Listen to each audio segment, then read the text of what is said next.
place. Here's Tiffany Blackman. Hey, Jordan. Well, we were told the organization will reevaluate Caitlin Clark this week. Now, keep in mind, they won't play again until next Sunday. That is July 5th. Now, with Clark out, as you mentioned, Ty Harris is going to get the start. And Jordan, she told us, yes, there are big shoes to fill with no CeCe in that lineup, but that everyone's going to have to contribute. And Coach Stephanie White said they are looking for Harris to be detailed and to get them moving, particularly when there are stops like dead balls and free throws. And Jordan, also keep this in mind, while this is Harris's second start in place of an injured Clark, it will be her 51st start in the W, and she's doing it in front of a hometown crowd. She grew up here as a Fever fan. Thank you, Tiffany. Harris, season high 29 minutes last time she started at home against Portland earlier in this season. The Sparks will get the tip, and Erica Wheeler will be running point for them as Burrell nearly has it poked away from Lexi Hall. And really for the Sparks, they have a lot of players that can get into the paint, get downhill, and challenge this Indiana defense. But the block from Boston to the corner. Agumake, shot clock winding down. Agumake in the paint, Madam President, rises for two. And that is where she is so efficient. And I expect the Sparks offense tonight to be patient, to work to get the best available look. Multiple reversals in the half court. The Fever 17-15 without Caitlin Clark. They pushed last year's champion, the Las Vegas Aces, to Game 5 of the semifinals. Harris dialed in early on. Let me tell you what, that is an important bucket because it's potentially that the Sparks were going to lay off of Harris. Oh, and Burrell going right to the rack. Swirls out, though, and then Atkins and Billings will get tied up, and it'll be a jump ball. A really good start. You see so many defenders going towards Kelsey Mitchell, so she gives it up to Harris, who steps in and knocks it down. And again, this is important because Ty Harris may be a player that you think you don't have to help on as much, but she's showing you early she's going to make you pay if you leave her open. Ice. She hadn't scored in the last 4 games, and it hits the first shot of the game, so a huge confidence boost. And we have a violation on the jump ball. That'll be Indiana basketball. In our conversation with Coach White, she singled out Ty Harris and wants to see her get the Fever into sets and to orchestrate this offense, and that first possession was a thing of beauty. Lexi Hall looking inside to Aaliyah Boston. The catch, the finish, it's automatic. Boston does such a terrific job at getting deep positioning. She does her work early. Boston, a 3-time All-Star. This her 4th season, well on her way to a 4th one. Burrell lines up the 3, no good. Rebound to Mitchell, up ahead to Harris. That's one thing Indiana's done a good job of. Harris looking for another 3, no good. Billings comes in, offensive rebound, can't put it back. And then Hall rips it away, tries to save it. Atkins there to stonewall it, and that'll be Sparks ball. And see the intensity on the offensive glass early from the Fever. Both Hall and Billings looking to crash. One thing Indiana has done well defensively this season, they give up the fewest 3-pointers attempted and made. Teams are making just under 7 made threes against them this season. A lot of ball pressure. Atkins, corner 3, it's good, doesn't even touch the rim. And Dearica Hamby's passing, so elite for a post player. Saw the shooter right in the corner. How about Atkins? She was scoreless in their last game against Toronto. Played just 14 minutes, dealt with foul trouble. Mitchell flips it up. Ball was possibly deflected, knocked out of bounds by the Sparks. It'll be Fever ball with 9 to shoot. We've seen 2 possessions already where Kelsey Mitchell has maybe looked to come off a screen, and you're seeing bodies in the lane. How about that bounce pass along the baseline for Hamby? And like you said, Ariel Atkins, lefty ready to knock it down. That's the challenge for this Sparks defense. Can they sag off of some of these shooters until they're kept honest? Harris, the drive with the right. Harris picks up the foul, and a chance for one more. What a start from Ty Harris. Getting the start today at the point guard position. Here, off the ball reversal, love the drive, and then the scoop with the right underneath the defense. That's how she draws the contact on Hamby. What an and one. In her 7th season in ice, you know this so well that she had some tip to the bill. Be ready and stay ready is the key for so many bench players in the W. So true. Stay ready so you don't have to get ready because your number will be called. Burrell draws 2, dumps it off to Hamby. Hamby, 1 dribble, gather, can't connect. Mitchell, another rebound. She's pushing the pace. Retreats, step back 3, it's good. Kelsey Mitchell with a big one. She's so much fun to watch, especially in transition. Fever now 2 for 3 from beyond the arc. Burrell to try and silence the crowd. No good. Hamby right there. Offensive rebound puts it in. Yeah, looks like Indiana may be looking to blitz certain players off of actions along the perimeter. And they were out of position there to defensive rebound. Boston will take it straight into the post. Sees 2, flips it over. Hole, corner 3, off target, into the hands of Boston. Power dribble. Boston lowers the shoulder and kisses it off the window. Ty Harris told us it was important to establish AB's presence inside early in this first quarter. They've done so. Hamby will pick up the dribble, flips it over to Wheeler. Hamby trying to set the screen for Wheeler. This time gets it off the roll. Hamby too strong in the lay-in. Billings up ahead to Harris. Billings running the floor. Look at her go. The hustle rewarded. She lays it in for 2. Oh, Billings never stops moving. A great rim runner, and you can tell they are looking to find her on that action. Fever 6 of 9 from the floor. Burrell, a little scoop shot. That one does drop for her. How about the use of the backdoor cut? Was being overplayed along the perimeter and found success on the baseline. A lot of action available in the corners for the Sparks as Billings can't chase the pass. That'll be a turnover. Sparks ball. Obviously will be missed as Burrell can't get it. Atkins trying to follow. Too strong on her fadeaway. Billings, quick catch. Take to the cup. Aggressive take. Can't get it. Boston there once again. We've seen a couple layups missed on both sides, but Boston there on the cleanup crew.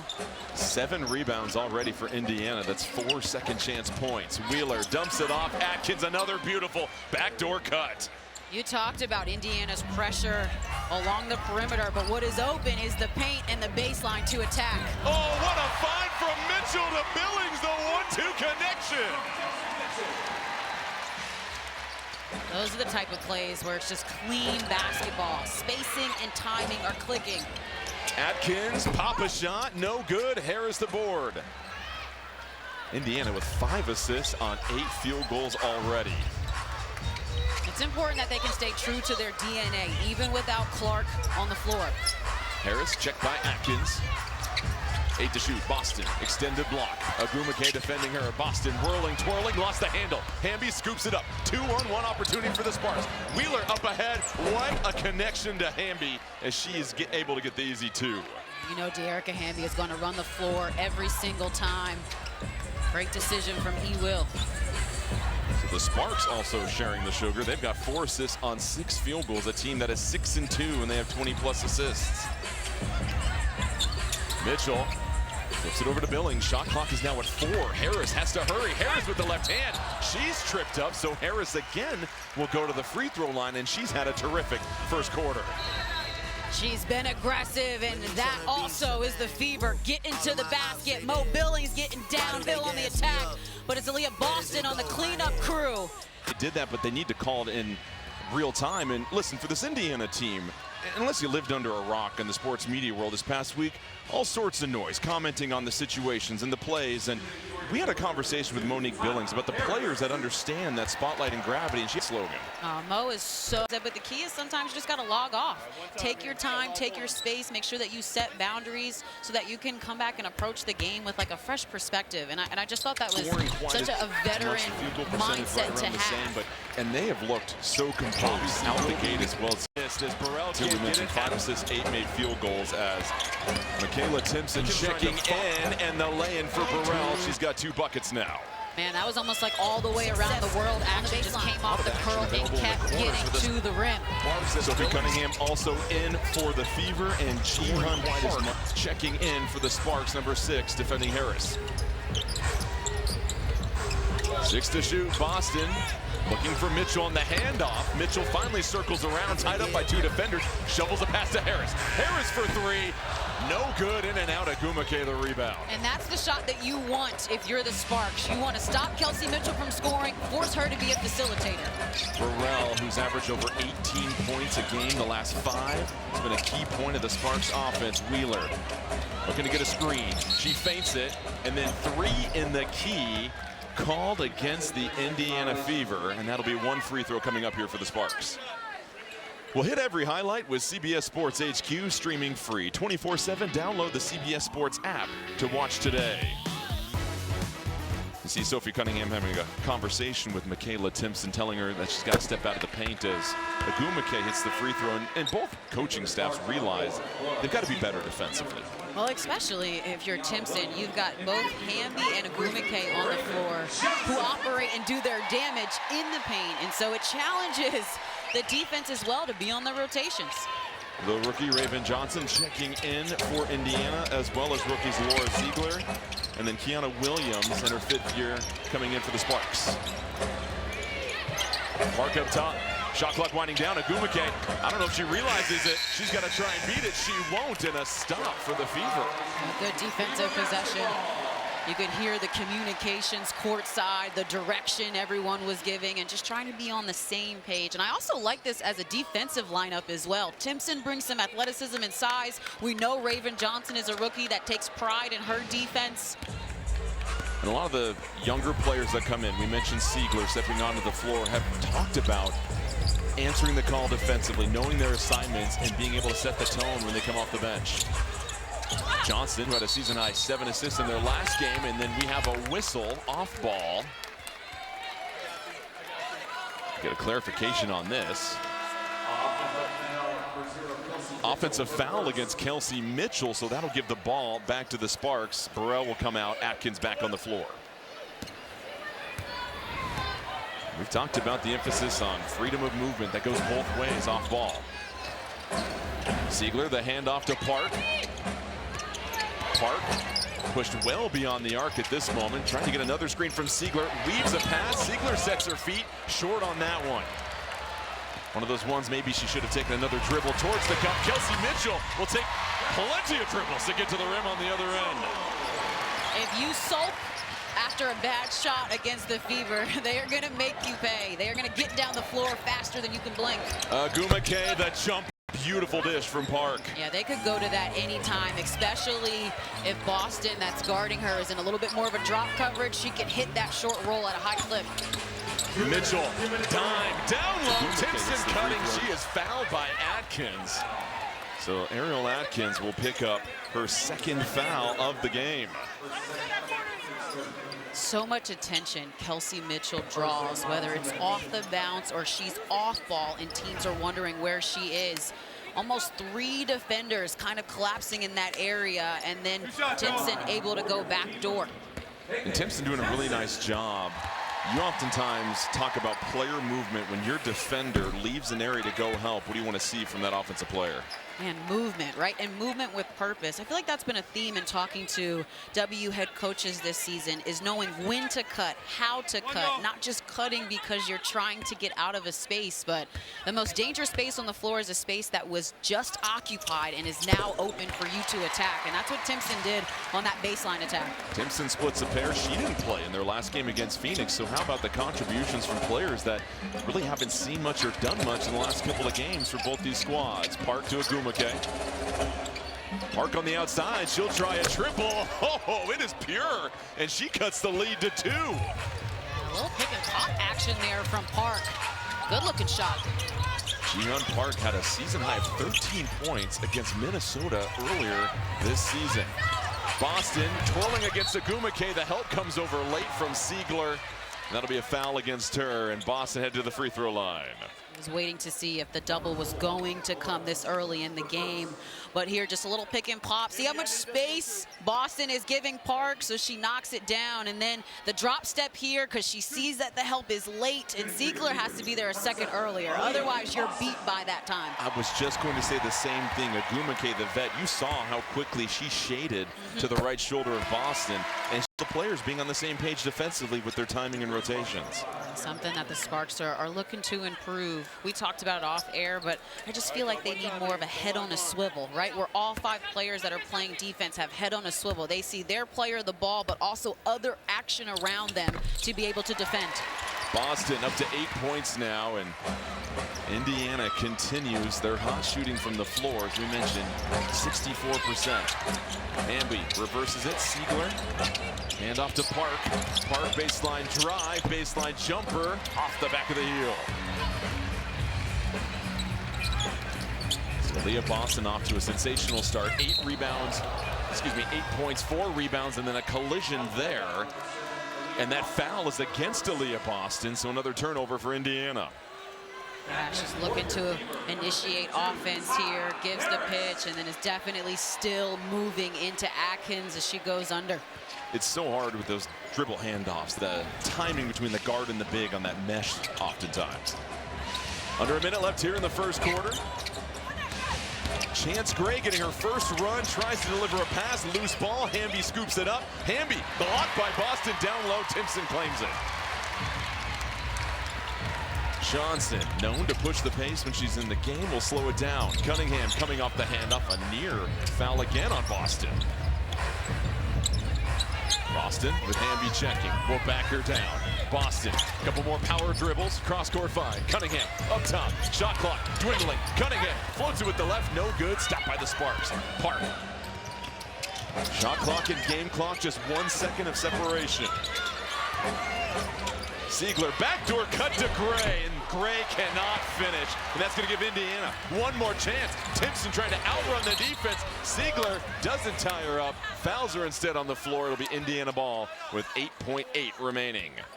I know the Sparks would love to have that last layup back. Really good action, though, between young players, rookies that are having to figure it out. Lynn Roberts told us today that she's going to have to use her bench. Her young players, the rookie and Chance Gray and Siegler, they're going to have to play minutes.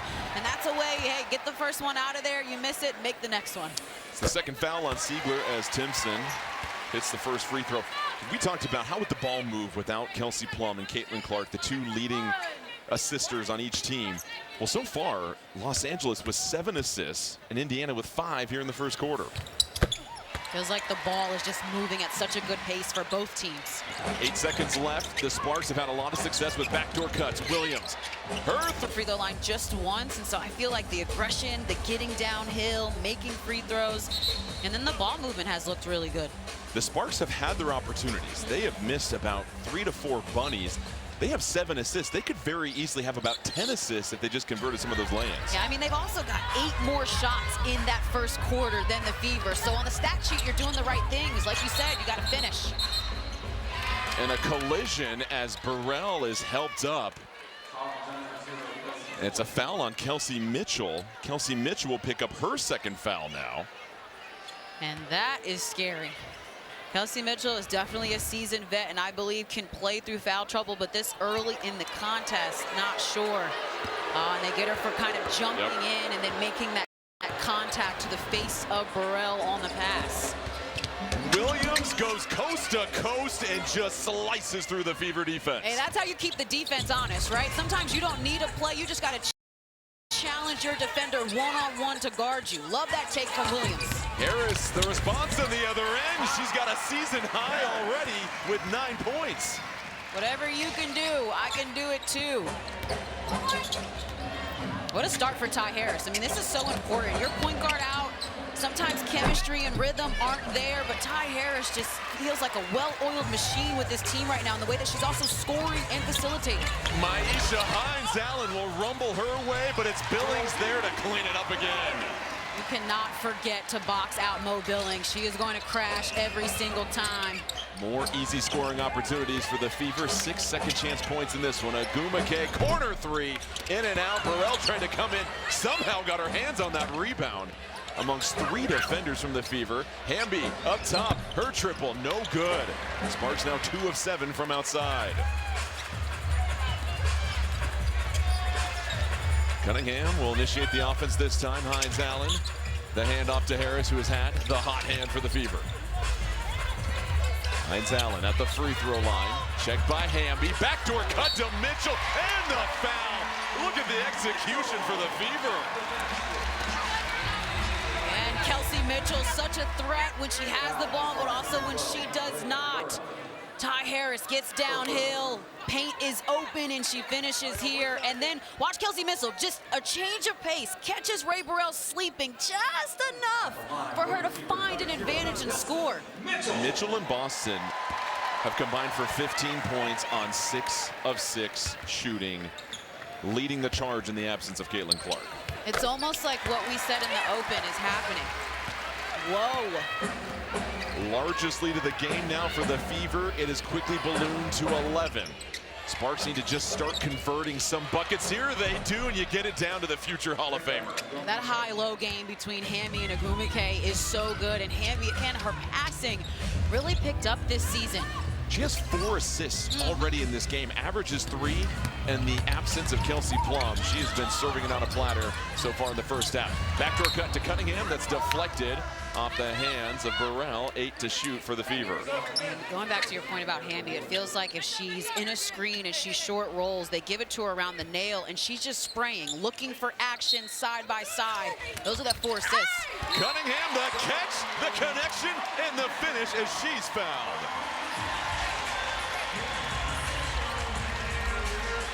The Sparks just fouling on a lot of shots at the rim here so far. And giving up too many and ones. Cunningham already had the step. A nice, tough finish. You know she's bringing a spark off the bench.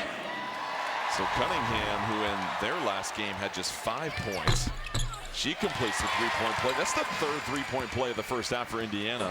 And they've already hit 9 free throws in this game. Now Sparks just feel like they're beating themselves a little bit right now. Missing layups and then committing fouls and giving up and ones.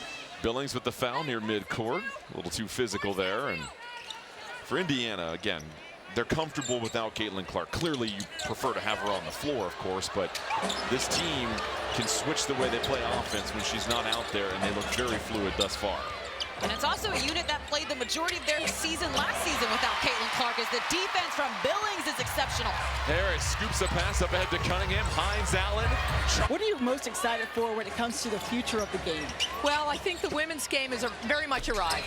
And if you look at all of the key indicators for the WNBA, the expansion that's on the horizon, and that's in motion, the television coverage and the future of that, and then, of course, having this incredible new relationship with the players, with the new CBA. Everything seems to be going right for the league right now. And then, you know, you see the product on the floor and see what this great group of players is doing to energize fans. I don't think you can ask for much more. You definitely can. A lot to be excited about, Val. Thank you so much. Jordan? Yeah, thank you, Tiffany. And Erica Wheeler hitting a jumper in the last possession for the Sparks to stop a 12-2 run. That is sent out of here. Hines Allen all over it as she starts to reinforce that defensive baseline. She is a presence off the bench, likes to play with physicality, and completely just read this. Atkins went backdoor, which was the right play, and Hines Allen there to cover up her teammate. 15 to shoot for the Sparks. Their starting lineup currently back on the floor. Pocket pass inside to Wheeler, kicks it out. Agumike over to Wheeler. Inside Agumike, prime real estate, turnaround, too strong. Offensive rebound careens into her hands. She'll wrestle to the floor with Ty Harris.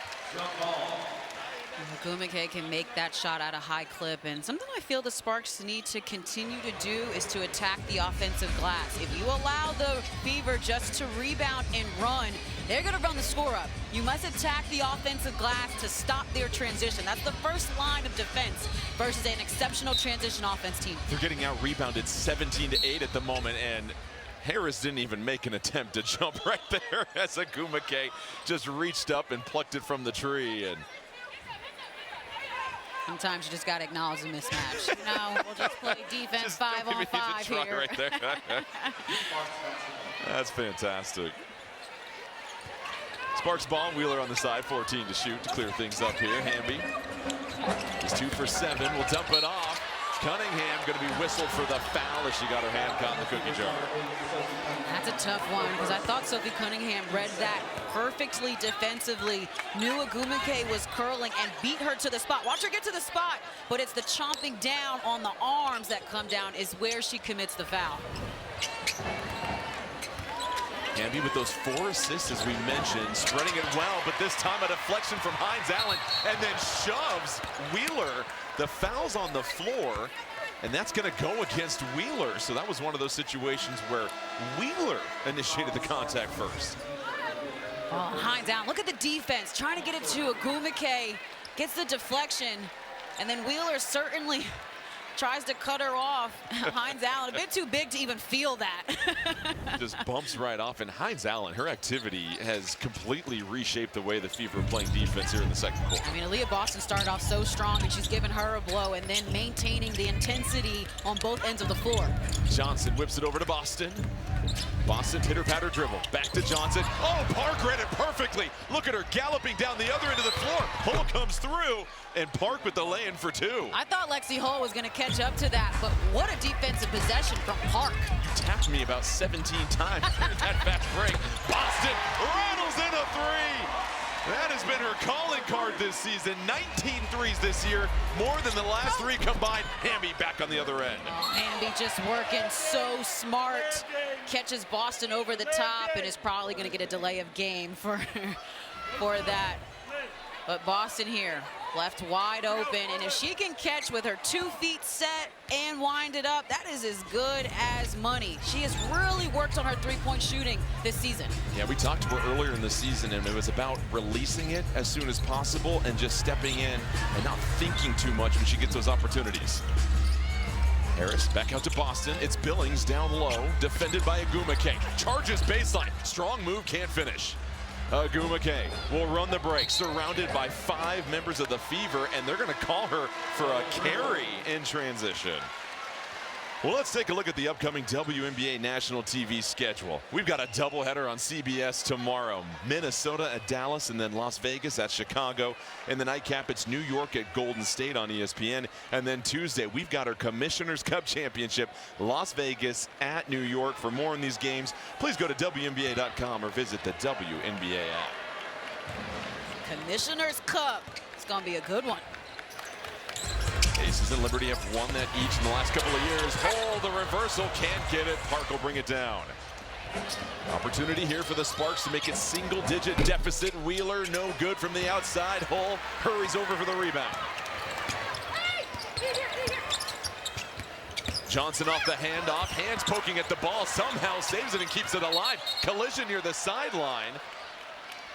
They're going to rule that a foul on Atkins. And Atkins picking up her 3rd personal.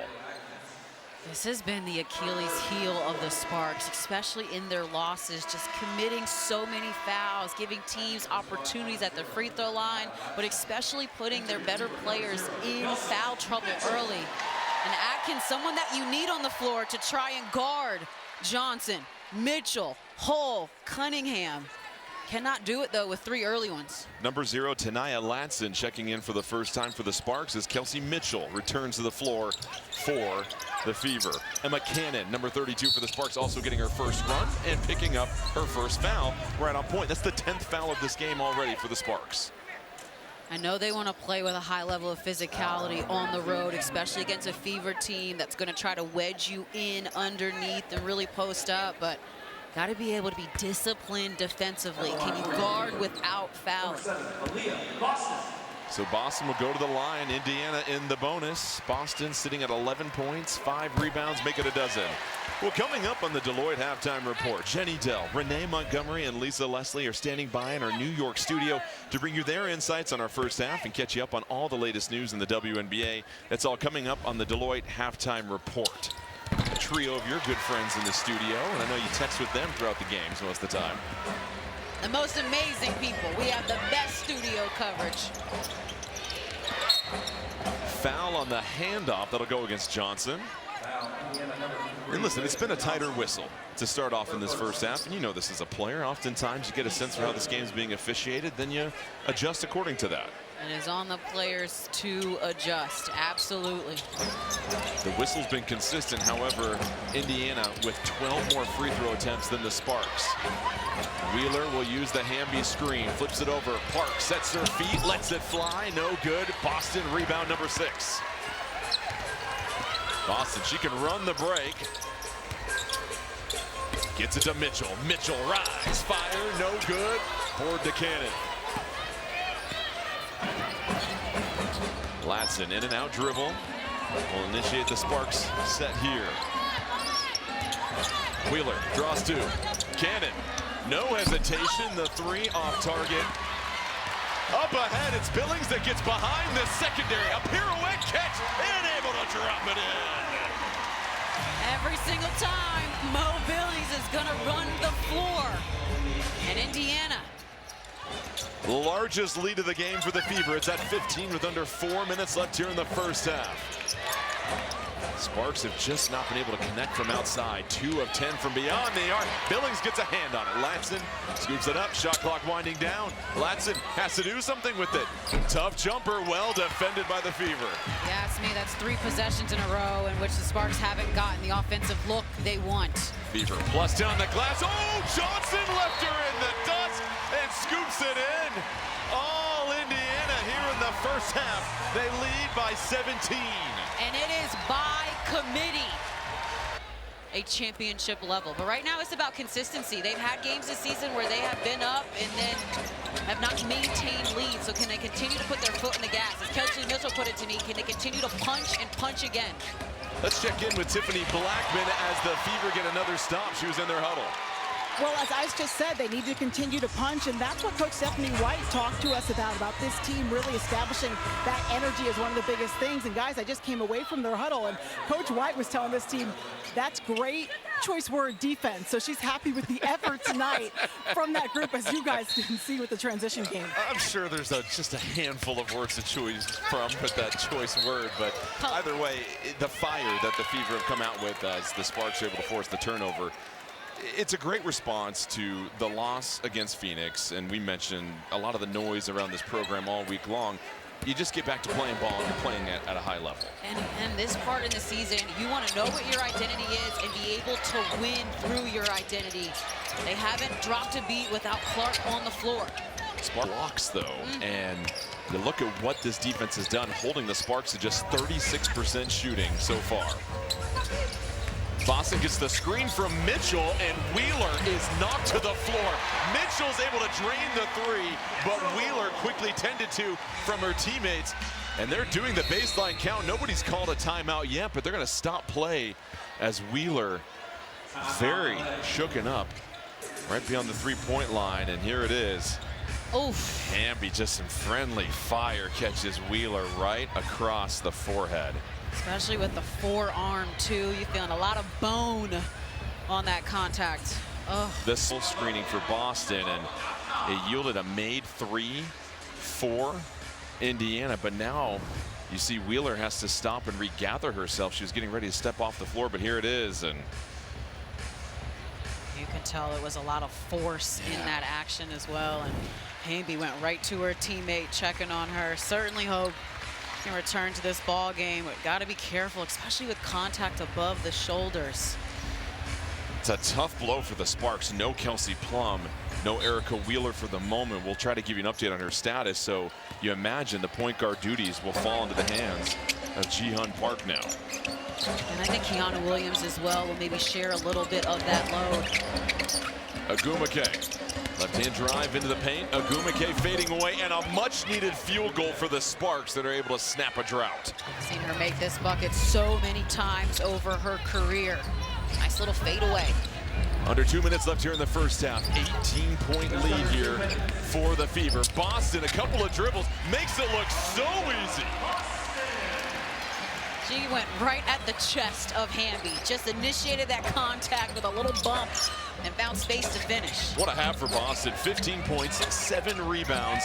Fever shooting 59% from the field. Also, Boston perfect from the field, teammate. 5 of 5. Trying to pull a Camila Cardoso tonight here. Hey. Burrell, acrobatic take. She's fouled in midair, and free throws coming. Something about playing without Kelsey Plum right now for the Sparks, and it's just tough, right? I mean, she scores the basketball, she facilitates, she generates better looks for her teammates overall. So it's tough to not have such a force like Plum. Plum, the second leading scorer in the W and top 10 in assists. We saw her dynamite performance on the road at Las Vegas earlier this season and can single-handedly take over games, but it's players like Ray Burrell that want to continue to keep their hot streak going. She's at 6 points now. We mentioned averaging 18 over the last 5. It's unfortunate because it feels like the Sparks, which they have statistically, have gotten more shots in this half. They are just not making some of the looks they normally do. They have 8 more shots than the Fever. The Fever have 4 more makes and 8 more makes from the free throw line. That's makes a difference.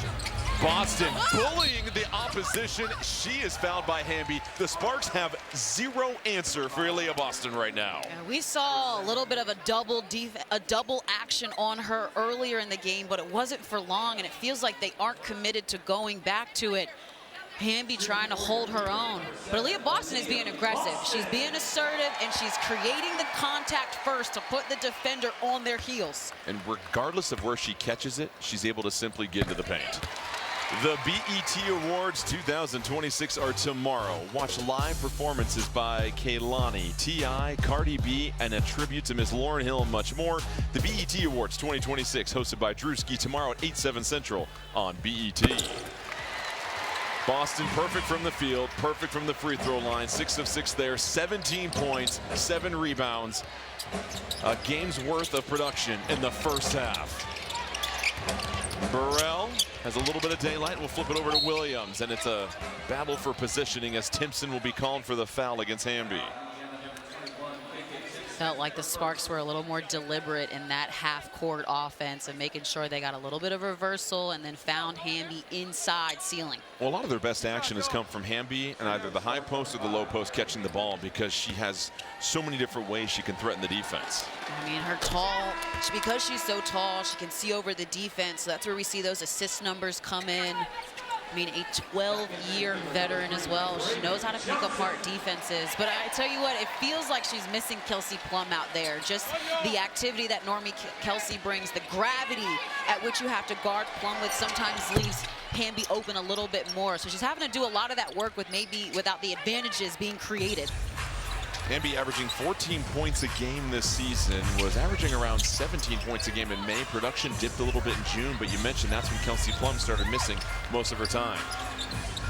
Harris up top, as we mentioned, new season high for her with 9 points already. 40 seconds left here in the first half, 4 on the shot clock. Johnson, the rookie, will line up the 3. Careens off the backboard. Nagumake will slow things down. The seasoned vet will usher it down the floor into the hands of Williams. Call it a 10-second differential between shot and game clock. Agumake, Hamby down low, deflected by Timpson. Here comes Johnson. Williams tries to poke at it. Cunningham running the lane. Cunningham will dribble it out, and Indiana can hold for the final shot of the first half. Smart decision by Cunningham. Harris challenging Burrell, and Burrell's going to pick up her 3rd foul. She can't believe it, and Harris will go to the free throw line. It's just not worth it there, you know, especially on the rip through as a guard. You know, if you're too close and you're a seasoned guard, you're going to break through that contact so you can call the whistle. This is easy, guys. And anyone knows that one hand up, I'm going to attack that side and create contact. And I understand the frustration from Burrell, because she's probably thinking, I didn't change her balance, rhythm, or strength, but you certainly made illegal contact. It's that point of attack defense we hear so many coaches talk about. Not only are you trying to be aggressive, you have to be smart at that point. And Ty Harris, as we mentioned, veteran experience, has played a lot of basketball, knows how to capitalize on it. She's the 3rd Fever player in double figures in the first half. 7.4 left. Williams back to Hamby. Hamby has to hurry. Hamby crossover dribble. 2 on the clock. Hamby puts it up, trying to beat the... And what she told me is that she got poked in the eye. So that is what Wheeler is dealing with right now, but she is cleared to play. And then also she's on the court right now, as you guys can see. And then with defense, when it comes to the Sparks, well, Coach Roberts told me that at the half court, she feels like they're doing an okay job, but that she also feels like they're getting beat on the offensive boards and with cutting. She said she feels like overall they're just beating themselves, guys. And Tiffany, it happened in real time as you were giving us that report. Mitchell with the backdoor cut there, Isis, and another foul that'll send the Fever to the free throw line for their 16th and 17th potential makes from the line. This is something we've talked about with this team in terms of defensive rotations, having your head on a swivel. So if you're pressing up on the perimeter, it's okay to get backdoored, but what needs to be there is help. What needs to be there is a teammate that's got their head on the swivel that can step in and cover the mistake, and that is what the Sparks are missing right now. And Ice, the Fever have 11 assists, but that doesn't count the assists that have led to fouls that they've gone to the free throw line for, so they've had no problem working the ball around in the absence of Caitlin Clark. I think if you're the Sparks, the encouraging thing is you're beating yourselves. Can you stop fouling? Can you get high percentage looks? And maybe can you win the rebounding battle? Burrell no good on the jumper. She's 2 of 9 from the floor. Whole corner 3. It's short. Bounces over the top of the backboard.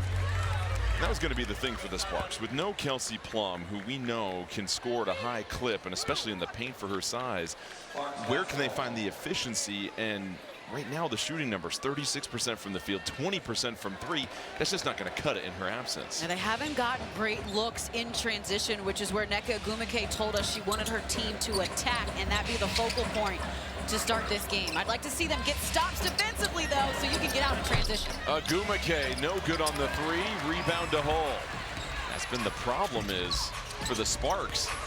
They're inbounding off of made shots as Billings cuts back door. Look at the leather fly for the Fever. Mitchell pours it in from outside. It's the unselfishness for me. The ball right now is the fastest object on the floor when the Fever are playing offensively. Hamby, the catch. Hamby inside, and the lid is still on the rim for the Sparks here to start the second half. Leah Boston is just such a deterrence inside. Hamby has had nothing easy. Boston with 3 blocks in this one already. Stephanie White upset about a little physicality down low. It's Boston on the outside. She's perfect from the bar. Sees the double team. Gets it to Billings. Billings somehow, the circus shot drops in, and the show continues for a second act at the free throw line. I love this acrobatic finish from Mo Billings. First, it's another cut off the ball, which she's exceptional at, and knows she's taking contact, Jordan, so she just flips it up there. The and-one queen. More money, more problems. She was just so composed when we talked to her pregame. A little sly look on her face as she's going to just go for 10 points here, 5 of 8 from the field, 4 rebounds. And Billings has just been really happy to find a home here. And, you know, Tiffany, we really enjoyed that conversation we had with her. We really did. And also something Coach Stephanie White pointed out was that she's getting more comfortable. And when we talked to Billings about that, she said it's just time and reps. Sometimes she's too hard on herself as a pro athlete, but that she holds herself to a high standard. She even told Coach White that there's more in me. I'm never satisfied. And Ice, you know, she told us it's a slow burn. You got to do the work, the mundane stuff, but she's going to keep trying to put the work in. Spoken like a true vet. You understand that the process is really the destination. She was with the Golden State Valkyries last year, picked up in the expansion draft prior to that, spent some time at Dallas and Phoenix, and has really just been a nice piece here for the Fever. Look at the defense on Burrell. I mean, Billings all over. Wheeler, long three off the front of the rim. Hamby comes crashing in. Park seals off Billings, and that'll be LA ball. You know, for LA, it's a team that told us they wanted to have second and third ball reversals in a half possession.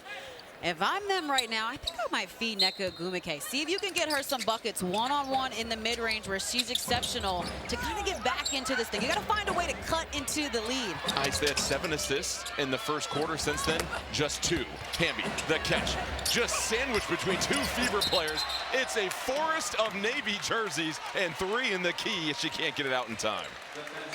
The way that Aaliyah Boston came over to help, Mo Billings sandwiched her in the middle. As soon as she took that dribble, it was dead. As soon as that happened, it's over. All your space, all your time, all your advantage is gone.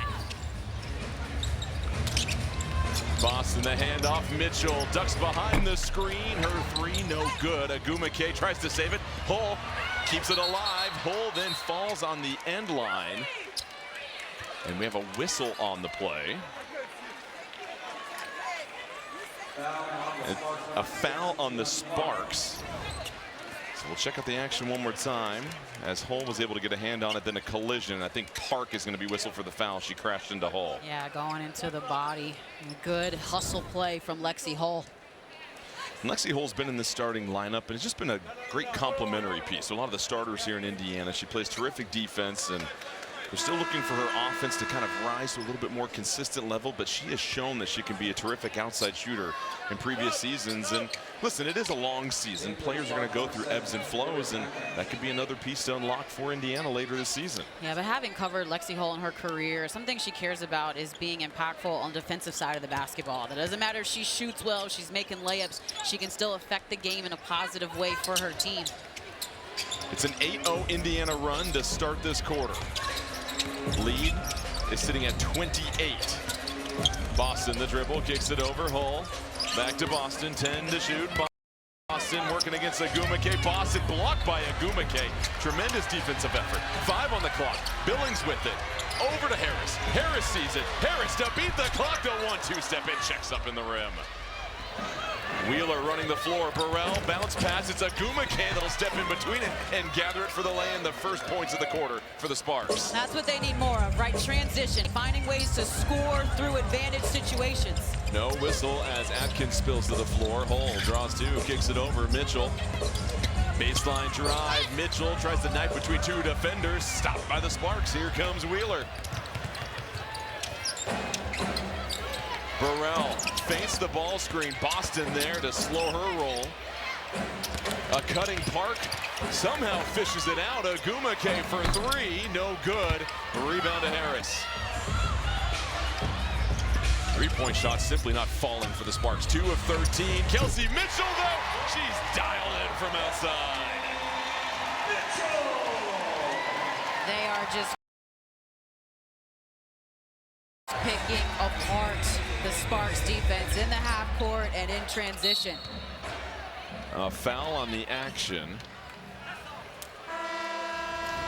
It'll go against Indiana. One more look here. Good job by Harris, right? Get to the nail, see where the defense is, and then spray to a shooter in the corner. Oh, I called it. Corner, corner, corner. We did get excited for the three right there. We were just eyeballing all the action, but you saw it before everybody else. And Mitchell has twice as many threes as the entire Sparks team as Burrell. Just a rough shooting night for her. Oh, I mean, those are shots you can make as well. Logo area in the paint. Harris from up top. It's heating up here in Indiana. The fever, the shot making, it's contagious right now. It's the shot selection. They are shooting great shots. Over 50% from three. A dominant offensive performance. Park is fouled as she skates to the rim, and she'll get a chance for one more. Man, Ty Harris. And ready when your name is called. No hesitation, has already knocked down one this game. Bench mob, loving it. Well, how about this? She has doubled up her season high. She had 7 points, was her season high coming in, sitting at 14 points. She mentioned just playing in front of so much family on a frequent basis now, playing for Indiana, as she has just helped pilot their offense to a remarkably efficient evening. Yeah, we're talking about points. Mo Billings told us that Ty Harris going into this game, knowing she was getting a start at the point guard position, was cared more about her assists. She said, I want to get 10 assists out here and really set up my teammates. But, oh, that's nasty. Mitchell with the separation. Oh, that's nasty.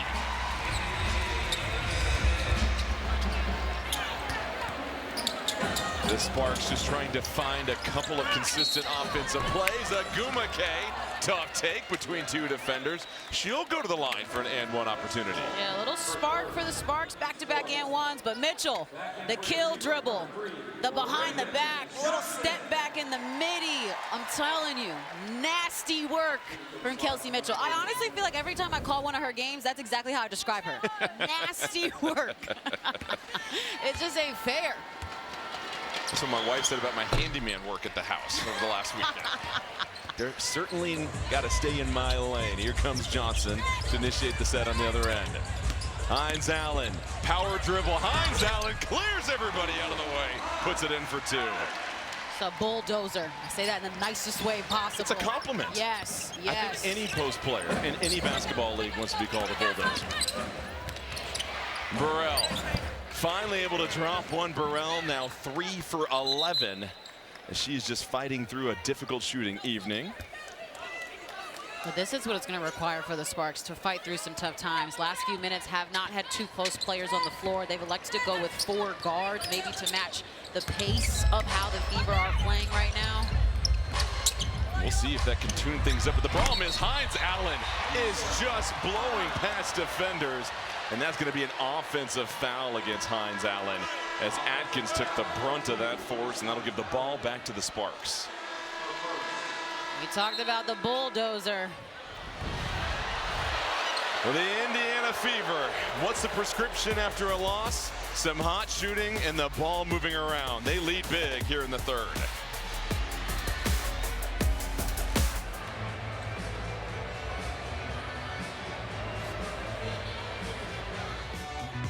midway through her rookie season, missed the second half of that year, first half of last year. Kelsey Plum's out. This has not been a healthy team by any sort over the last couple of years. Not at all. It has just been tough for them to get their entire roster to be healthy. And then they've got a very young bench, and so she knows that also there are some growing pains with some of the rookies that are on the bench that need to get time because of the way the roster is constructed, because of injuries. So you got players that are learning on the fly, and this is just a tough league to do that in. And this is still a really good Indiana team, as they showed last year without Clark, getting to Game 5 of the semis, pushing the Aces to the brink as Atkins is able to drop one in. A nice bucket from Atkins. Atkins came over in the offseason in free agency. One of the several vets that joined this team, as Plum was really the elder statesman last year, but they will all tell you that's still De'Erica Hamby's team, as Mitchell can't connect on the three. Williams will race it down the floor, checked by Johnson. Williams, cat-like crossover. She'll set her feet for the two. Off target. Rebound comes down. It's a foul on the floor going against Hines Allen. Well, let's take a look at the upcoming WNBA national TV schedule. More coverage of the WNBA on CBS. We have a doubleheader tomorrow. Minnesota at Dallas, Las Vegas at Chicago, then New York at Golden State at 7 p.m. on ESPN. Then Tuesday, it's the Commissioner's Cup Championship, Las Vegas versus New York, as the Aces travel out east. Tell you what, Minnesota and Dallas, it's a good matchup. For more on these games, please go to WNBA.com or visit the WNBA app. And Dallas, one of the most improved teams in the league this year with their offseason acquisitions. AZ Fudd coming in as the #1 overall pick. Paige Becker's playing so well.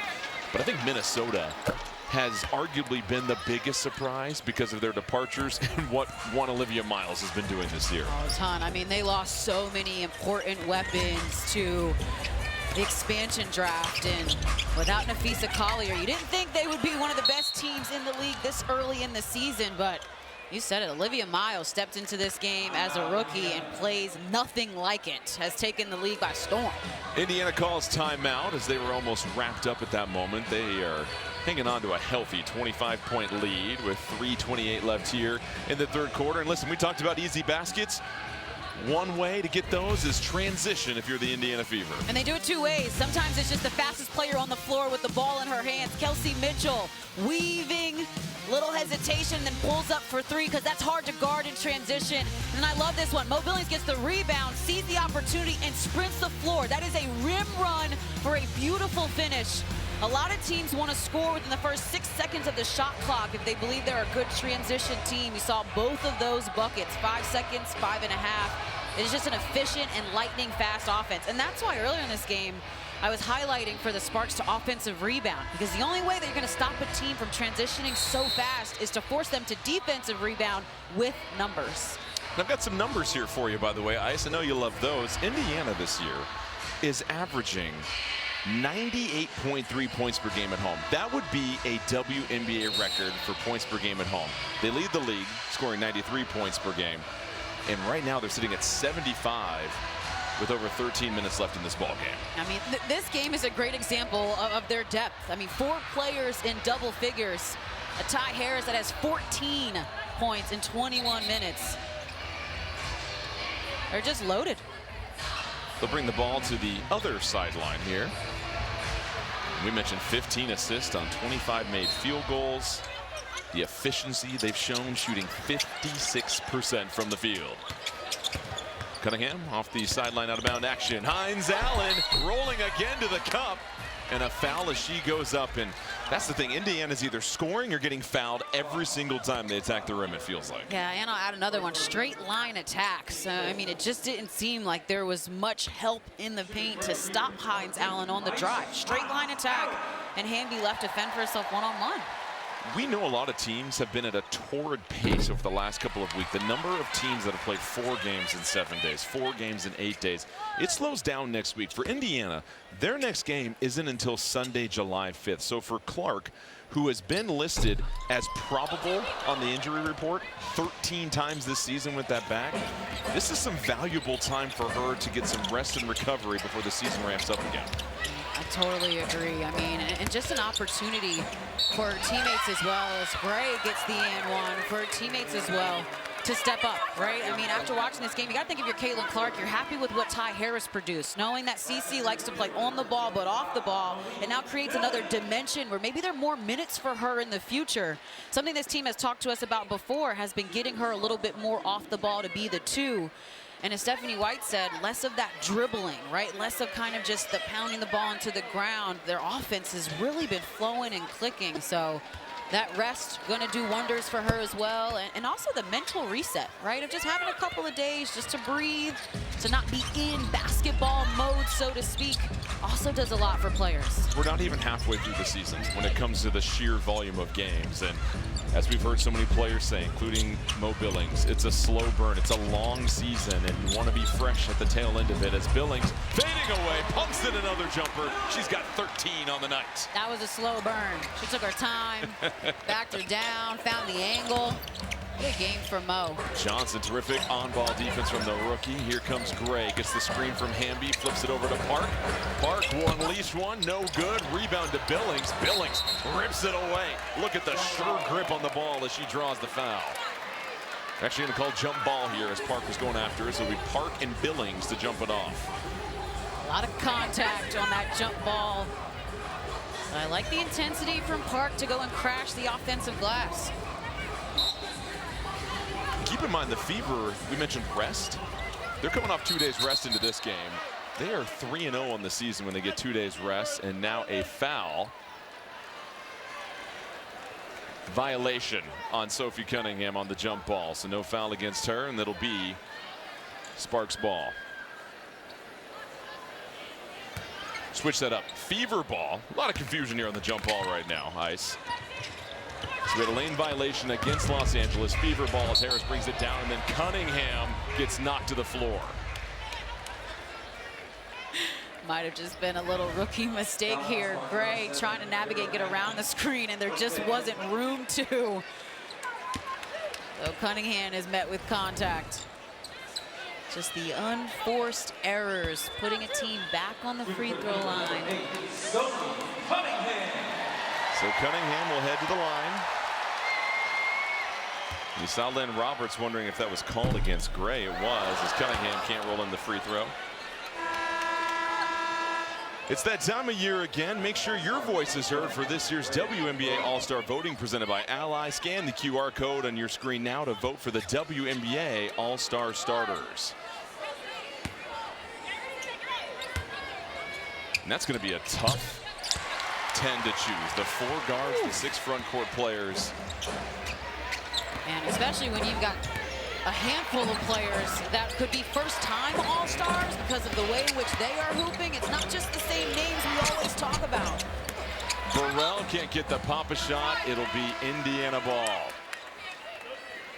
So the Fever will go to their bench. And how about Bree Hall stepping onto the floor for the first time for the Fever? She's not appeared in a game this season. She'll be 23 tomorrow.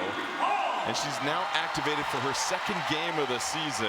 They gave her presents and gifts before the game, and now she gets an opportunity to hit the floor. Great opportunity to get valuable minutes. 12 minutes left in this basketball game. Especially players that are on a developmental contract. There's something to prove, right? You want to make sure that you can get an official roster spot and stay on a team. So these are important moments for a player like Bree Hall.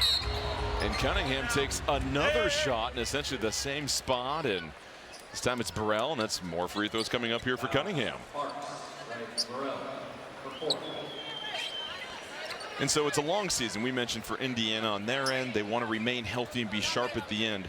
For the Sparks, how do they navigate this 4-week period minimum without Kelsey Plum? She's going to be reevaluated with that lower leg injury in 4 weeks. How do they try to just keep things buoyed during this period? I would say first, you rely on your vets. You rely on Nneka Ogwumike, Erica Wheeler, Dearica Hamby to be on the floor, to make good decisions, and hopefully to stay healthy. And then it's about bringing others with you. I think we've seen some bright spots out of Rae Burrell, but still a player that is getting accustomed to being depended on, to playing major minutes as a starter and a contributor. I think for the Sparks right now, you can't give yourself a chance to win when you're giving up 81 points in less than 30 minutes. It's just difficult. So to me, the work starts on the defensive side of the basketball with schemes, with connectivity. What can they do differently to get better results on this side of the basketball? Ice, they've given up over 200 points in the last 7 quarters. A league record 125 points in regulation as Harris continues to get the job done. But they gave up the 125 to Toronto in regulation, a WNBA record in that last game. And if I'm being honest, if you're other teams and you see that coming into the game, what are you thinking? Barbecue chicken. You're thinking, I'm going to go and score on them because they've given up so many points. I mean, look at this, 125 points in regulation. Marina Mabry with a phenomenal game, 53 points that tied the single game scoring record. They also allowed 23 pointers. It felt like all of them went to Mabry. They didn't, but it felt like all of them were shot by Mabry. But it's just a tough game. And so then you turn around, you're on the road again. You're trying to be better. And this Fever team that shoots the ball so well at home just punches you in the mouth and has not stopped punching. And think about it, Indiana wanted to respond after their loss at home to Phoenix. That's a team that they feel they should not have lost to, as the Mercury all of a sudden have strung together back-to-back wins. But they are absolutely getting the best punch from the Fever, and Mitchell skates to the rim. The bucket's good, and put one more on it. She's just too quick. You let her get ahead of steam. You're beat, and right here just attacks the hip and then goes with that inside hand finish to get an angle on Hamby. Kelsey Mitchell has got it all. Third leading scorer in the W. She averages 23.6 points per game at home this year. She's now got 24 this evening. It is true. 30-point lead for the Fever. 1 minute left here in the third quarter. Burrell, no good on the three. Harris, another rebound, her fourth. She's got 16 points. A new season high for her, getting the start in place of Caitlin Clark. Under a minute left here. Hall, her first action of the season, handles the rock. Hall flips a shot up, can't get it in. Williams, long three, she'll try it, no good. Harris, eyes down floor, up ahead, it's Billings, outside, Hall, the bench raises up, it's good! Happy birthday, Bree Hall! This is why these moments are valuable, right? To prove yourself, to immediately enter the game and make a positive impact. Hamby, the pump fake, the flyby, and the two. Hamby stringing together a nice quarter here. Full figures for you all. How does this team put together that collective effort that you talked to us about? I mean, we stay ready. We work on it in practice, and so we know where our shots coming from. We just got to be confident and knock it down. You've got 16 points. How do you continue to put yourself in position in the fourth quarter to help close it out for this team? Take what the defense gives me. That's all. Thank you. And one thing you have to give a lot of credit to for Indiana is their defense. They've held the Sparks, who put up 97 points against Toronto, to just 58 points. The Sparks shooting 38% from the field, 13% from three. We talk about having complete basketball games where for 40 minutes you're doing what you need to do. They have done that for 30. Everything has looked good. Atkins able to pipe in the jumper. She's got 9 points now. Atkins really a player that the Sparks could use to get going, not just in this game, but for the rest of this, just shooting numbers that are below her career averages. Billings rises, can't get it to drop. We'll see what kind of fight the Sparks show here to start the fourth quarter. Wheeler flares a pass, miscommunication. It's Billings with the steal. Billings rolling all the way to the cup. Can't get it to drop, but picks up the foul. Hamby can't believe it. Mo Billings got this steal and shot out of a cannon. Watch the change of pace. As soon as she gets it and gets out, takes a little bit of contact. And Hamby must have gotten her from behind. The Sparks still have a challenge remaining, as Billings with 13 points, 5 rebounds, but just doing everything that you want from that position, especially with the personnel around her on Indiana. Yeah, you want someone that you always have to worry about doing the little things, the utility things. And she told us how she gets in offensively is through cutting, is through offensive rebounds and rim running. You've seen that on full display. We mentioned the multiple teams that she's been on, but Her patience has been rewarded. Her consistency, and you said it, she's a wanted player. It wasn't that she went to different teams because nobody wanted her. She was picked up in the expansion draft. Then Indiana saw her to fill a void left by Natasha Howard as Hamby cannot get it, defended by Billings. Mo Billings also has said that she built a good relationship with Caitlin Clark and Steph White in USA camp. As Cunningham gets in on the action. But she said from that relationship, she felt comfortable enough to continue it here in the W, and she certainly filled a nice role at the 4 position. Hey!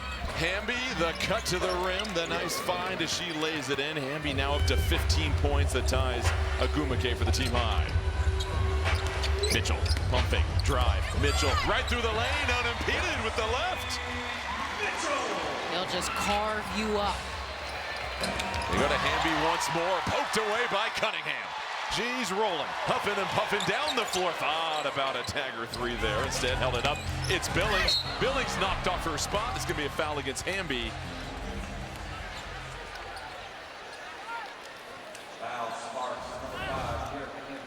Offense, offense, offense. Cunningham finds some space beyond the 3, all alone?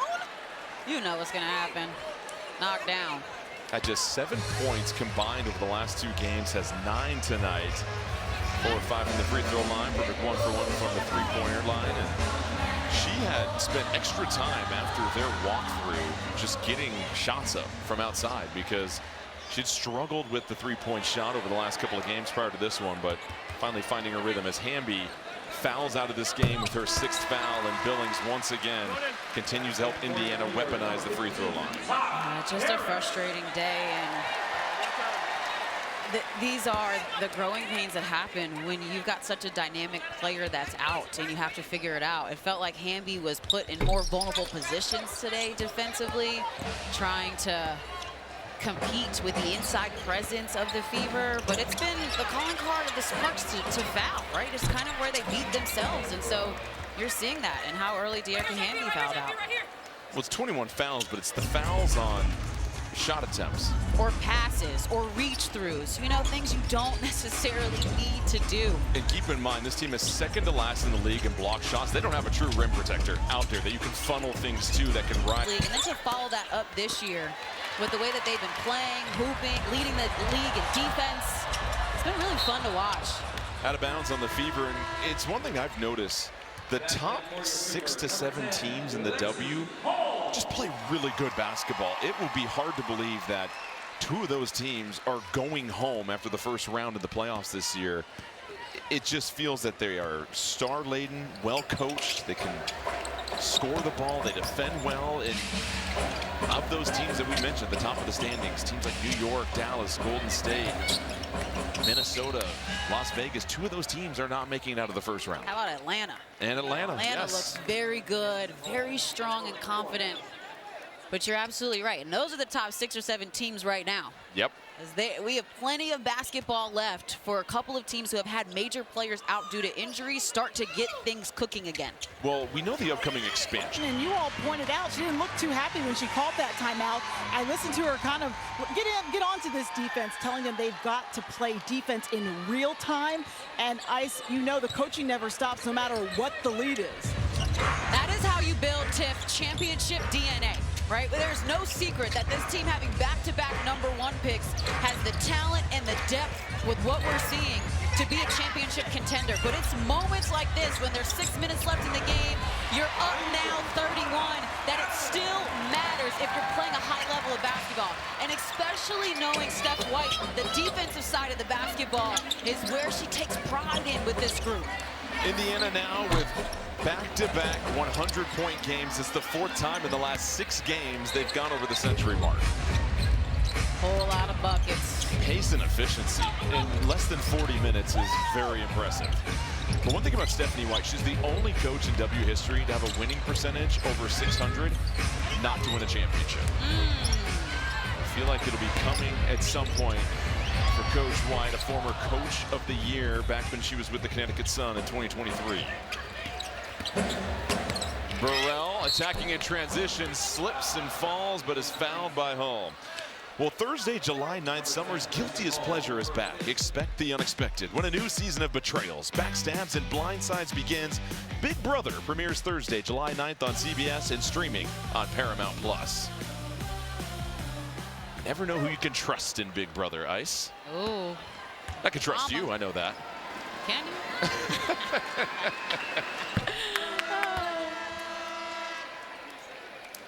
We've caught a lot of WNBA games over the last couple of years, and I think what really stands out this season is the scoring efficiency of teams. We are seeing record scoring, record assist numbers. Chicago recently set the record with 38 assists in their game.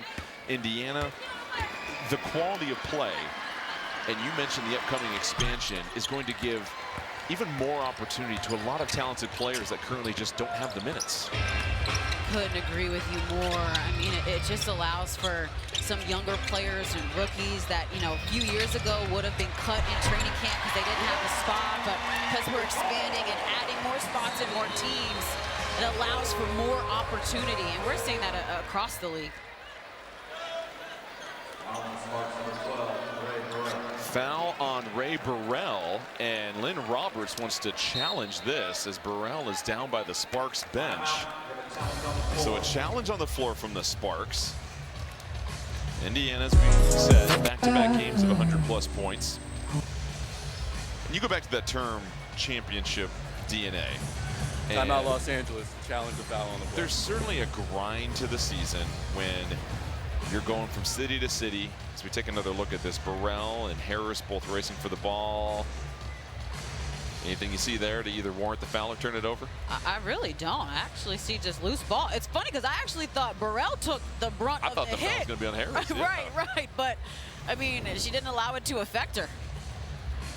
But going back to the way a team's going to play in a 5-game series versus just one-off matchups, it completely changes the chess match, and where coaching and consistency, you just continue to value even more in those series. Yes, and depth, right? I mean, that's sometimes when maybe a starter or two gets in foul trouble, but you trust that your bench can continue the level of play or increase it. And I think that's why we always talk about championship level teams having depth and experience, because you need those two things. You need to be in critical moments, knowing that it's not the first time you've been in them and you know how to respond. And then you need depth to know that when players come off the bench, they're just as dangerous as the starting 5.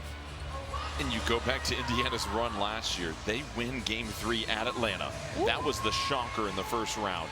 Then in the second round, keep in mind, Caitlin Clark was out, Sophie Cunningham was out. They had almost more players injured than active at one point, it felt like.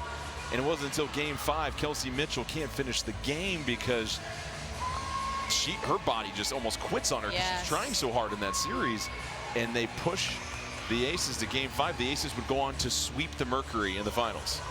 I'm telling you, not that I wasn't a believer of Kelsey Mitchell before, but after watching that and seeing someone who's been a part of this franchise that struggled, that had losing seasons, then be missing her starting point guard, someone that sets her up for success, and just to see the maturity that she had down the stretch of leading this team. Same with Aaliyah Boston. I feel as though Aaliyah Boston is having this type of season because of the experiences she was in last season. Maybe not totally ready for the moment early in the season, but when it came to playoffs, she gave it everything she had. And you also understand players play more minutes in those playoff series. So somebody that's playing 27, 28 minutes in the regular season is going to be playing around north of 30 minutes in those playoff series. It's a successful challenge, and it'll be LA Sparks ball. So they take the foul away from Burrell, and Laura Siegler will inbound it. Yeah, and this was just the right call. A loose ball. After review, just did not see much contact there that warranted a foul. No call. In the immediate aftermath of the whistle, Ray Burrell gets the ball. Therefore, LA will get the ball to resume play. Challenge has been deemed successful. They'll retain their timeout and their ability to challenge once more. Thank you. So Ray Burrell on the right side of the challenge. She lost a challenge earlier when Aaliyah Boston was whistled for a foul, blocked the shot. It landed on Burrell when she was out of bounds and gave the ball back to Indiana. So we mentioned the Sparks trying to return to the playoffs for the first time since 2020. They're one game back in the 9 spot right now. It's still very early in the season. The Fever looking for back-to-back winning seasons for the first time since 2012. The block on the other end, stepping into the game, Grace Van Sluten enforcing the back line. A foul against Raven Johnson, so that'll be side out for the Sparks. You really like Raven Johnson. She's coming off a game where she had a season high 7 assists and brings a different pace to Indiana on this floor. Yeah, I mean, one, you just know that she's defensive-minded point guard, really takes pride on that side of the basketball. Watch her fighting inside, gets whistled. A little too much contact trying to front the post, but what I've actually enjoyed the most about her game has been the aggressiveness offensively. I mean, if you watched her in college, you knew that she could score a little bit, but her calling card was defense and facilitating for her teammates. But it felt like her offense took a step up as soon as she was drafted to the Fever. She won 2 national titles with South Carolina as Hull nearly gets the steal. She was the SEC Defensive Player of the Year last season. Damiris Dantas playing for the first time in the last 2 games coming in for Indiana, and Hull just swats that out of there. Yeah, that was great one-on-one defense. Van Sluten, Van skipping to the cup, picks up the foul almost. Gets the 2, and Williams will bring it back down the other end. What a big bucket from Van Sluten. She's made 2 really nice plays, both sides of the basketball. Williams fading away, able to get the jumper to drop. That might be another player that's really going to have to play more minutes without Plum for the next month or so for the Sparks is Kiana Williams. 11 players have now scored for the Fever. Dantas flips it in. Johnson skies for the offensive rebound. Hull up top, left all alone. Her 3, no good. Rebound to Siegler. 3:30 left in this one.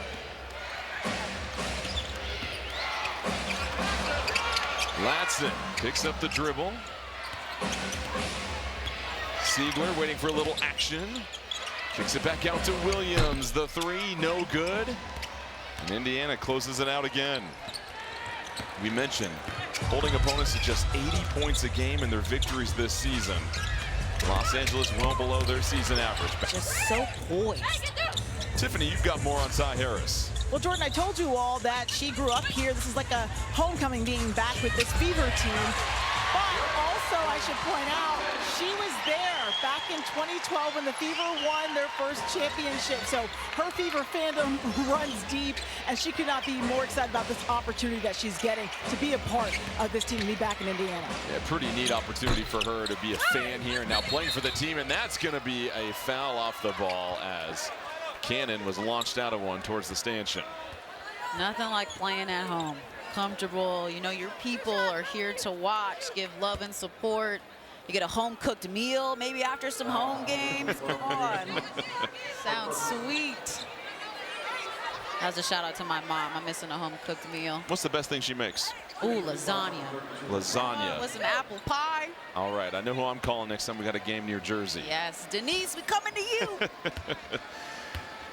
Cannon, who had a season-high 10 points in 14 minutes Thursday at Toronto, rolls in the first free throw. For Los Angeles, getting a chance to regroup here. It's going to take some time to figure out the most effective way to play without Kelsey Plum. We mentioned 1 and 4 without Plum, second leading scorer in the league. Cameron Brink, who was really starting to put things together, she's out with a sprained ankle. She's missed 4 games this season. Brink also dealt with a facial fracture at one point and just taking a lot of shots this season. The Sparks knew they had all the pieces, but they need all those pieces to be healthy. 2 minutes. Well, let's take a look at tonight's game reset delivered by Instacart. Indiana with the 32-point lead. Both teams have 2 timeouts plus their reset timeout as well too, and each team has been successful with the challenge, so they have 1 more to go if they want to use it. Under 2 minutes left here in Indianapolis. Both these teams are coming off losses. The Fever responding well here offensively with 109 points so far. There's still a little bit of time left. It's interesting. We mentioned the depth of this league and the scoring and how difficult it's going to be to make an all-star team, but you still feel there's a couple of folks that'll make their first ever all-star team. Oh, absolutely. Starting with Marina Mabry. Not even just because of the 53 points she just scored, but what she's been doing for a Toronto Tempo team that's been flirting in the middle pack of the league and could be in the top 8. The rookie guard from Jersey and Olivia Miles, who has just phenomenally led the Lynx in scoring, but also the assists per game. And then Jess Shepard might be my favorite pick because she is a true story of opportunity and expansion. Jess Shepard was in Minnesota playing behind Nafisa Collier. We saw moments of brilliance last year from her. She got a triple-double, but she didn't have a lot of time to contribute, again, because of who she was playing behind. But talk about expansion. Dallas gets her and picks her up, and then, man, she just explodes. Not doing anything outside her wheelhouse, but just a major contributor, and she can score, rebound. All-star team, but it's a name that in the preseason you probably wouldn't have penciled in. That's Natasha Howard. Yes. The job she's done for Minnesota defensively, her effectiveness on the offensive end, averaging nearly 17 points, 7 rebounds, and has really helped anchor their defense to be one of the best in the league once again. Talk about a player that's probably maybe towards the end of their career, going back to a coach that she started her career with, and Cheryl Reeve, and those two have been doing a lot of damage for the Lynx. Siegler sees one go through, and so the Sparks continue with their youth movement on the floor to fight. Turnover by Indiana. Siegler will scoop it up. Under 1:15 left to go. Transition opportunity. Cannon, corner 3. Back-to-back buckets for the Sparks now. Yeah, good sequence they're putting together. Generating high percentage looks, valuable minutes for some of the young players.